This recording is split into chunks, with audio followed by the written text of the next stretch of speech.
I have hunted in those woods for years, but there's one stand I was told to never use. I didn't listen. My name's Eric, and I have been hunting since I was a kid. My dad used to take me out every fall. Same woods, same routine. It was kind of our thing.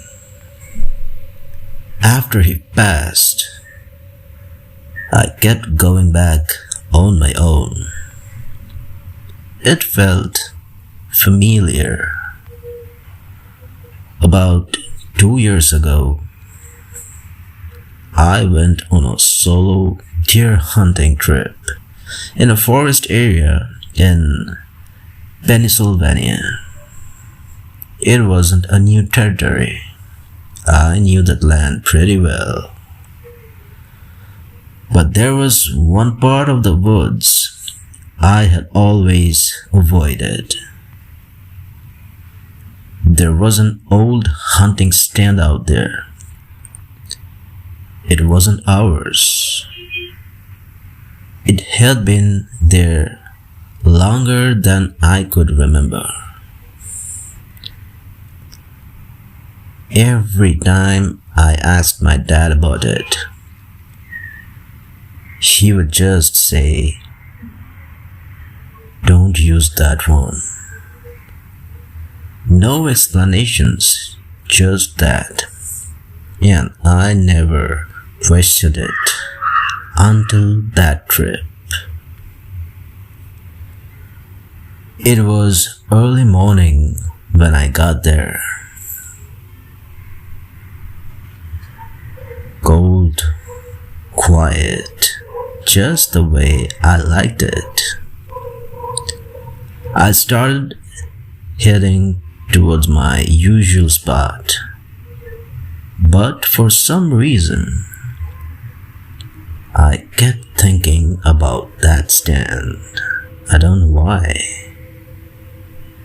Maybe curiosity, maybe boredom, or maybe I just thought it was stupid to avoid something without knowing why. So I changed direction. It took about 25 minutes to get there. When I finally saw it, it looked worse than I remembered. Old wood, rusted nails, slightly tilted, but still standing. I stood there for a minute, just looking at it. Something felt off. Not scary, just something wrong. Like I shouldn't have been there. But I ignored it. Climbed up, settled in, and got my rifle ready. The woods were dead silent. No birds, no wind, nothing. I remember thinking how strange that was. Usually, you hear something at least. Time passed slowly. Maybe an hour or two. Then I heard it. Footsteps behind me. I froze a little. It wasn't an animal. Too slow, too cigarette. I slowly turned my head, trying to look without making it obvious. There was nothing there, just trees. I told myself it was probably a deer, but deep down, I knew it wasn't. A few minutes later, I heard it again. This time, closer, right below the stand. I leaned forward slightly, trying to see down. Still nothing.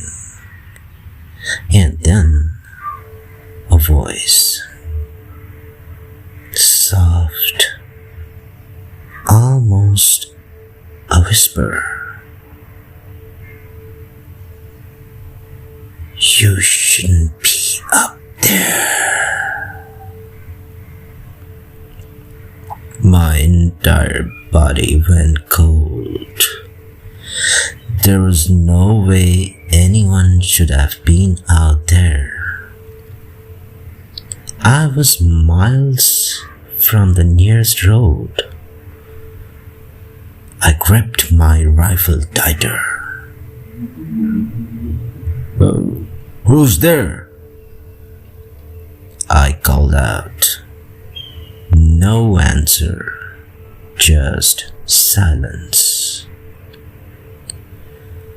I sat there, heart pounding, trying to convince myself it was someone messing with me. Maybe another hunter? But something about that voice, it didn't sound right. Too calm, too close. Then suddenly, a loud bang hit the side of the stand. The whole thing shook. I nearly lost my balance. Get down. That voice, again, louder this time, right below me. I didn't move. I couldn't. Every instinct was telling me to stay where I was. Then I saw it from the corner of my eyes. Something moving between the trees. Tall, too tall, and wrong. Its shape didn't look human, but it was standing upright and watching me. I raised my rifle, trying to get a clear view, but every time I focused, it seemed to shift. Like I couldn't fully see it. And then it stepped closer into a small patch of light. For a split second, I saw its face, or what should have been a face. There was nothing there, just blank, like a smooth surface where features should be. I froze. It tilted its head slightly, and then in a perfectly normal voice, it said, "Eric?" My stomach dropped. There was no way it should know my name. I didn't think. I just climbed down as fast as I could, almost slipped halfway. The moment my feet hit the ground, I ran.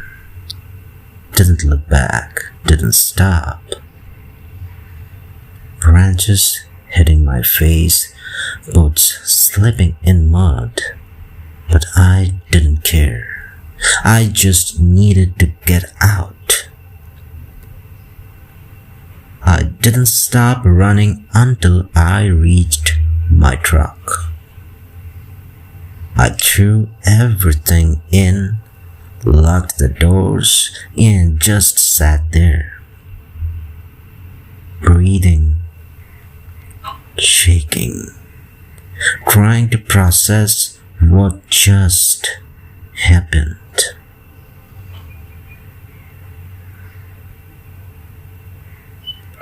I drove out of there without even thinking about hunting anymore.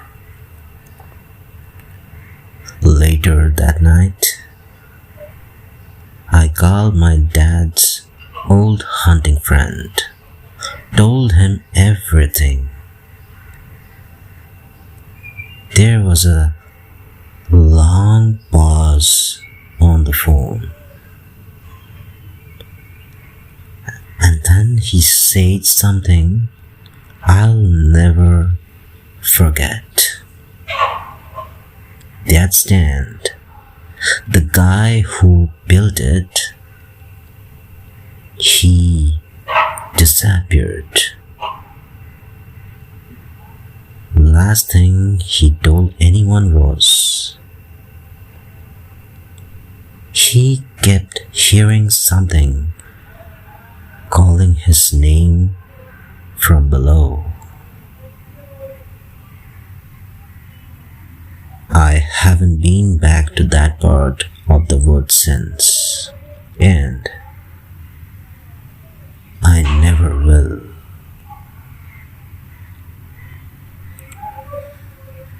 Out in the woods, you're not always alone, even when you're the only one who went in. I went hunting with my friend Jake, but at some point, I realized I wasn't talking to Jake anymore.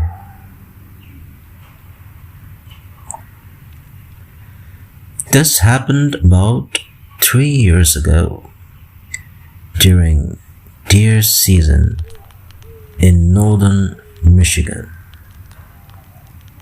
I wasn't alone this time. I was with my friend Jake. We had been hunting together for a while. Nothing unusual ever happened. Just normal trips. Early mornings, long waits, and a lot of silence. Jake was the kind of guy who talked a lot. Didn't matter where we were. He always had to say something. Which is why what happened that night didn't make sense. We got to the woods just before sunset. It was one of those colder evenings where everything felt still. No wind, no movement, just quiet. We split up like we always did. She went to the north side near a creek. I stayed closer to the trail, about a 10-minute walk from the truck. We agreed to meet back at the truck around 9 p.m. Everything was normal for the first hour. Then I got a call from Jack, which was weird. We don't usually call each other while hunting. I answered. "Yeah," I said. There was a pause. Then Jake's voice came through, but it sounded off, like he was out of breath.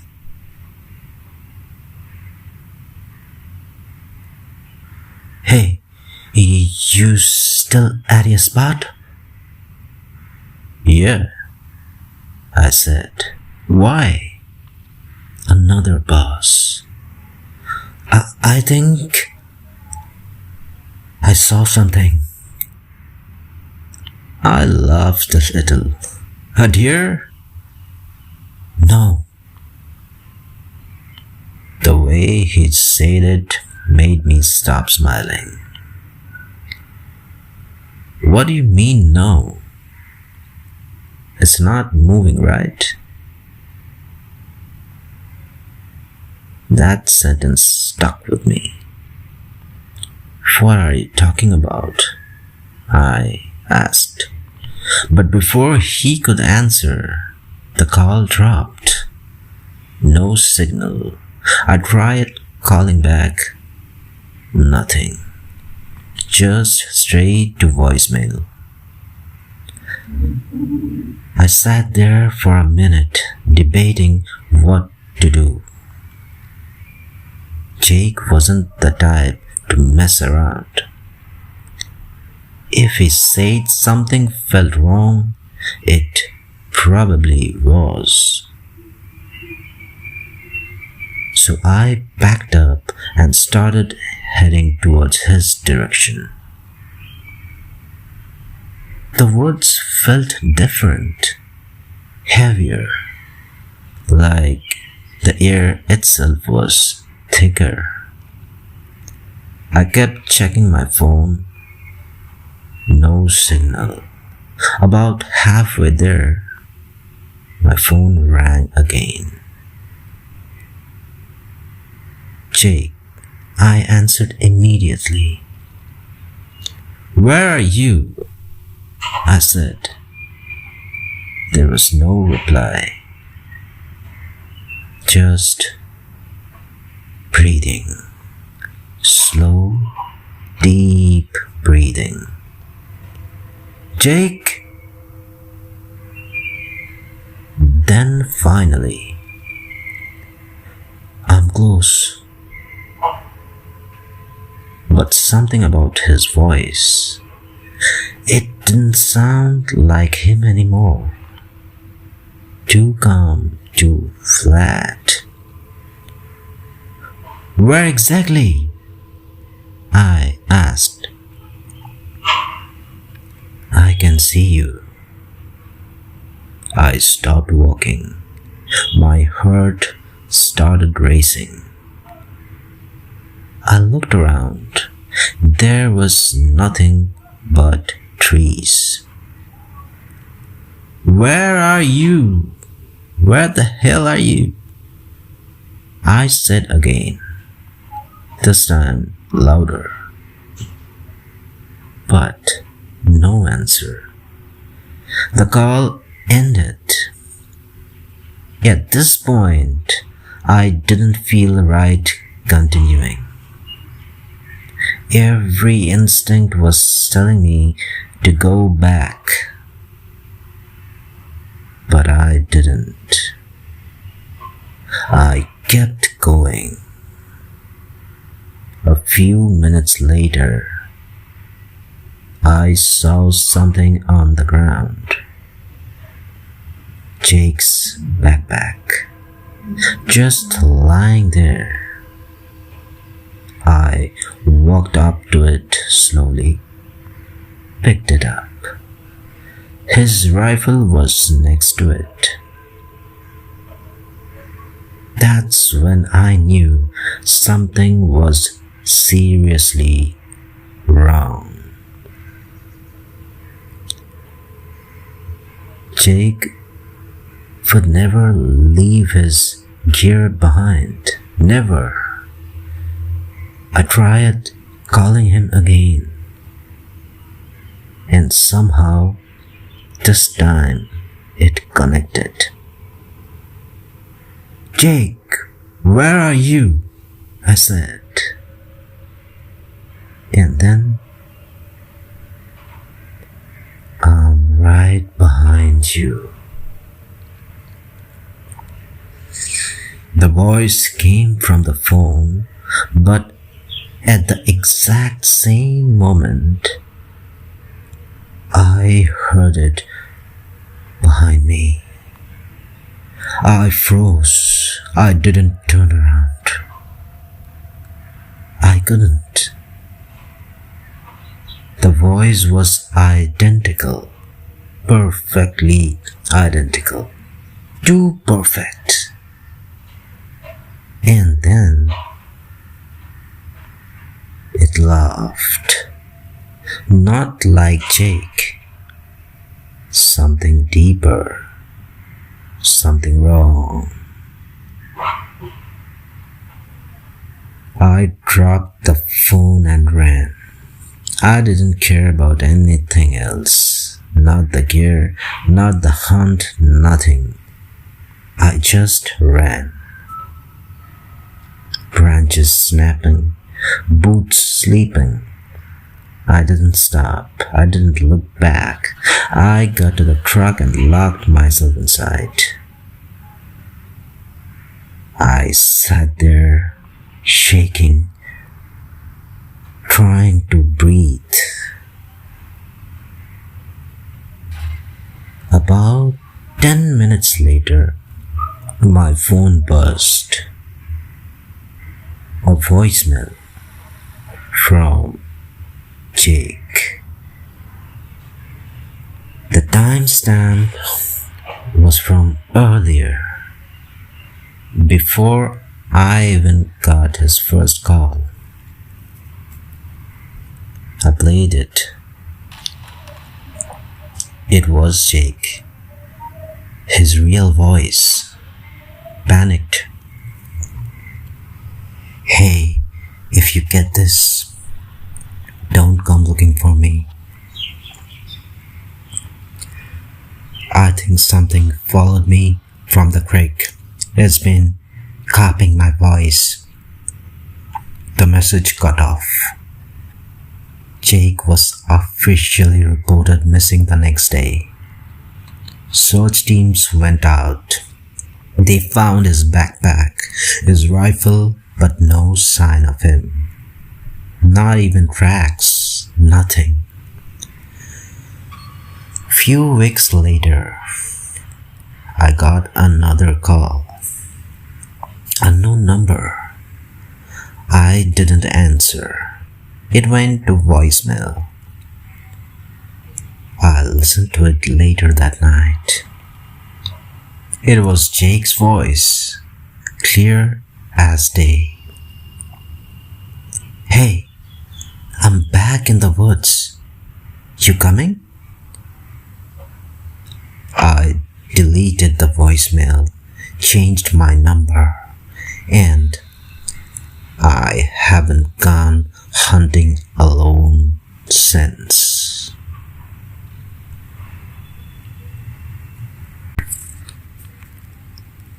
Out in the wilderness, it's not always about what you see. Sometimes it's what's pretending to be someone you trust. I hiked miles into the woods for a solo hunting trip, set up camp, and went to sleep. The next morning, my boots were already outside the tent. This happened last fall in Colorado. I go on solo hunting trips once or twice a year. Just me, my gear, and a few days away from everything. No cell service, no noise, just woods. And that's exactly what I wanted. I picked a spot pretty deep in the forest, about a 2-hour hike from where I parked my truck. It wasn't a marked campsite or anything, just a small clearing I found the year before. I got there around late afternoon, set up my tent, stacked some firewood, and got everything ready before it got dark.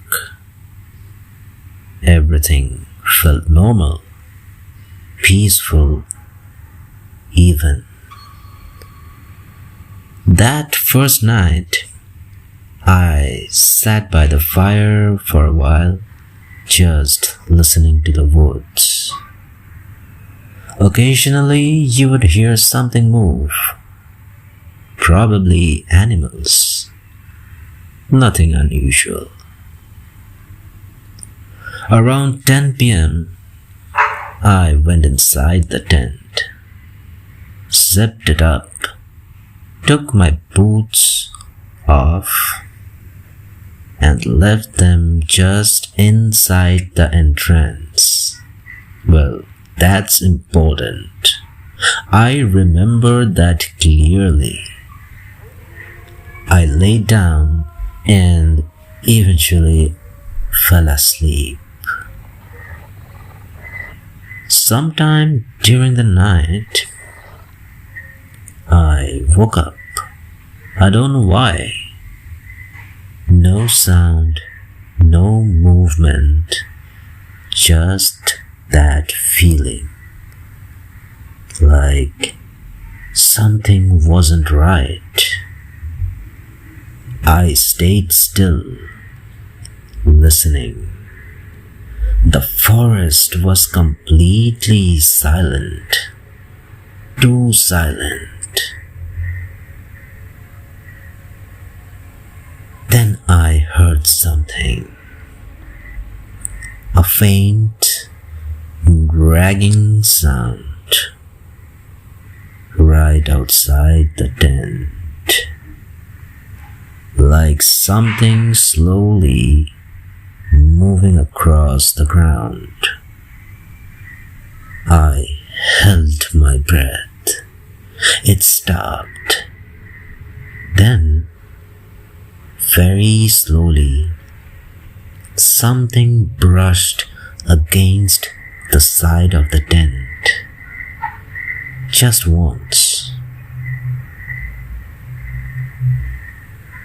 I grabbed my flashlight but didn't turn it on. I didn't want whatever was out there to know I was awake.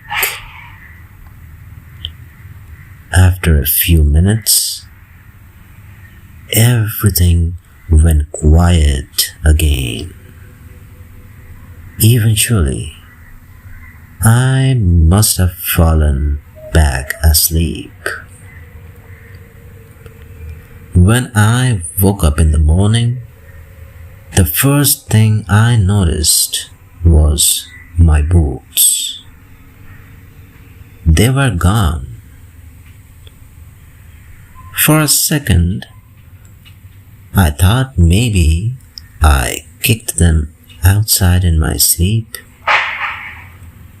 didn't make sense, but it was the only explanation. I unzipped the tent, and there they were, placed neatly outside, side by side, facing away from the tent, like someone had worn them. I just stood there, staring at them. Something felt seriously wrong, but I tried to brush it off. Maybe I was just half asleep the night before. Maybe I moved them without realizing. I went on with my day, hunted for a few hours, didn't see much, but the entire time I had this feeling like I wasn't alone, like something was watching me. I kept turning around, nothing there. Around sunset, I headed back to camp. Everything was fine, nothing disturbed. I made a small fire, ate something quick, and decided I would stay one more night. That was my mistake. That night, I made sure of one thing. I placed my boots inside the tent again, right next to me. I even touched them before I fell asleep, just to be sure. Sometime later, I woke up again. Same feeling, same silence. But this time, there was something different. The zipper of my tent was slightly open, just enough to let cold air in. I froze completely. I knew I zipped it completely. I always do. Slowly, I reached for my flashlight, turned it on. Nothing. Just darkness outside. I looked down at where my boots were. They were still there, exactly where I left them. For a moment, I felt relieved. Maybe it was just paranoia. Then I noticed something else. My socks. They were dirty, like I had been walking outside.